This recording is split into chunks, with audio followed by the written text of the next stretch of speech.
Alright mga ka-tracker, ito rin yung isang unit na kasamahan nung Isuzu Mini Dump. Ito po ay Isuzu Alp NKR din na narrow cab. Ayan, NKR lang po siya. 14 feet localized drop side body. Ayan, gawa po dito sa amin.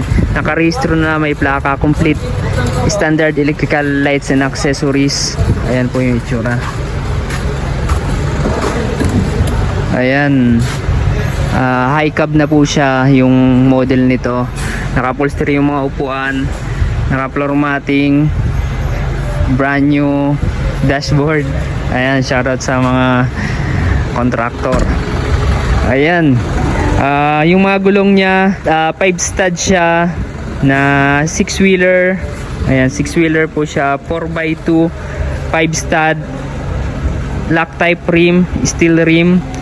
And then brake drum po siya, harap likod, naka lip spring suspension, original.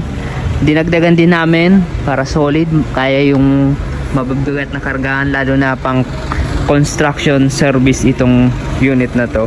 Pag mga sa construction, ganito talaga yung pinagagawang body, all steel. Ayan, dual collapsible drop side. So ayan, depende po kung ano po yung gusto nyo sa body, gagawan po namin yan. Ayan, may plaka na nakarehistro. Kayo po yung magiging first owner kapag bumili po kayo ng unit dito sa amin. Ayan, yung chassis nito solid. Solid yung chassis niya, masariwa din. Ayan, sariwa po yan. Urethane paint yung pintura na ginamit namin. Urethane paint, kaya maganda rin, matibay. Ayan, kompleto po. Ayan, may warranty ito mga ka-tracker. Brand new, battery na rin, toolbox, slot, nandyan na. Ayan, di ba? Solid po yan. Kung ano po yung gusto nyong body, pwede po namin gawan. Ayan, dito mga ka-tracker, parang made to order na rin kasi saka lang namin nare-recondition kapag napili na ng client. Depende sa gusto niyang pagkakayari yung magiging output ng unit. So ayan, 'di ba? Solid na 'to. Ready to pick up na ng aming client or pwede na rin ipa-deliver.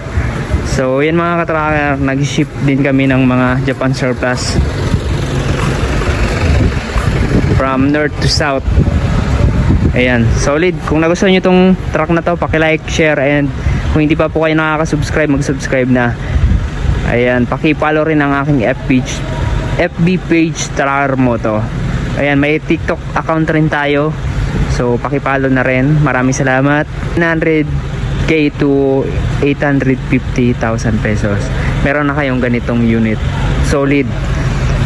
CBU unit. Ayan, di ba? Pogi.